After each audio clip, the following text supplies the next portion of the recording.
नमस्कार, मी प्रल्हाद पाटील आणि सध्या ग्रामपंचायत अधिकारी म्हणून कार्यरत आहे. आणि आपण जे लेक्चर सिरीज सुरू केलेली आहे या लेक्चर सिरीजचं आज हे 11वा लेक्चर आहे. आणि आज आपण 5वीचा बेरीज वजाबाकी हा जो तिसरा टॉपिक आहे, तिसरा चॅप्टर आहे, या टॉपिकला आज आपण काय करणार आहोत, सुरुवात करणार आहोत. हा टॉपिक सुरुवात केल्या केल्या तुम्हाला एक रिव्हिजन किंवा उजळणी म्हणून एक उदाहरण त्या टॉपिक मध्ये तुम्हाला दिसेल. बघा, मी आपल्या स्क्रीनवर ते उदाहरण दाखवतोय. काय लिहिलंय या उदाहरणामध्ये की क्रिकेटच्या एका सामन्यासाठी पहिल्या दिवशी 23,456 व दुसऱ्या दिवशी 14,978 तिकिटे विकली गेली, तर एकूण किती तिकिटे विकली गेली असा हा प्रश्न दाखवलेला आहे. बरोबर दिसतोय तुम्हाला हा प्रश्न?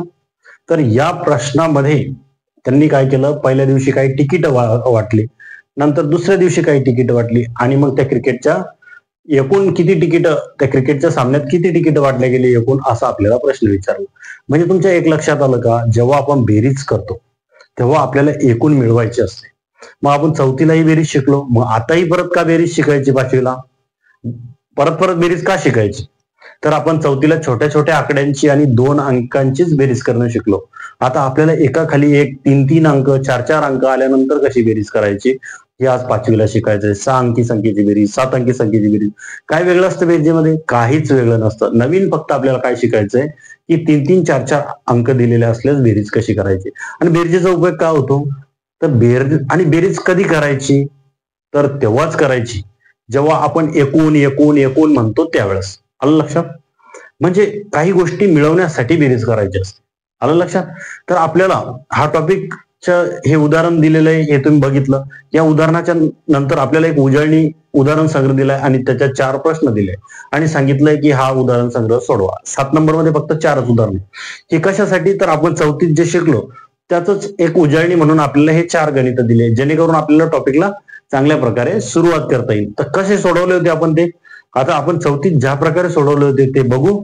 आणि आता 5वीत नवं काय करायचं, चौथीत जसं सोडवलं होतं तसं सोडवायचं का नाही, त्याच्यामध्ये थोडी काय करायची, इम्प्रुव्हमेंट करायची.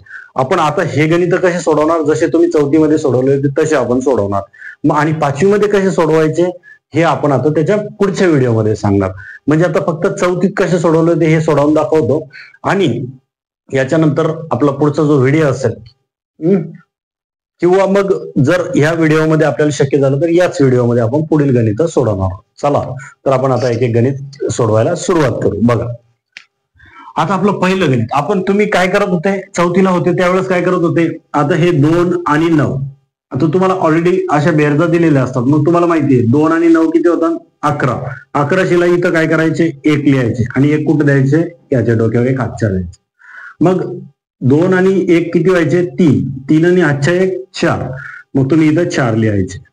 मग 7 आणि 8 किती होता, मग तुम्ही असं मोजायचे 7, 8, 9, 10, 11, 12, 13, 14, 15. बरोबर आहे की? असं मोजायचे ना. तर मग असं 7 2 14 आणि 1 15. तर 15शीला किती, 5, हातच्याला 1. ठीक आहे.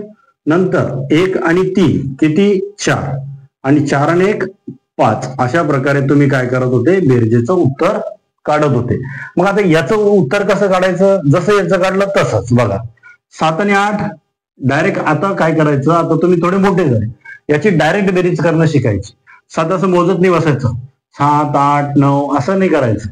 7 आणि 8, 7 2 14, तुम्ही गुणाकारही शिकले असाल. हे 7 पेक्षा 1 न शिल्लक आहे, 7 2 14 आणि 1 15 असं होतं. तर मग आता याला सवयच लावायची, 7 2 14 आणि 1 15 असं केलं तरी जमतं. पण आता तुम्हाला नसेल जमत तसं तर काय करायचं, 7 आणि 8 मिळवून घ्यायचे. मग ते 15 होतात. 15शीला 5, हातच्याला 1. 4 आणि 2 6, 6 आणि 1 7. ठीक आहे. 6 आणि 4 10, 10शीला 0, हातच्याला 1. 6 आणि 1 7, 5 आणि 1 6. अशा प्रकारे तुम्ही काय केलं, दुसरं गणित सोडवलं. तसंच तिसरं गणित सोडवायचं.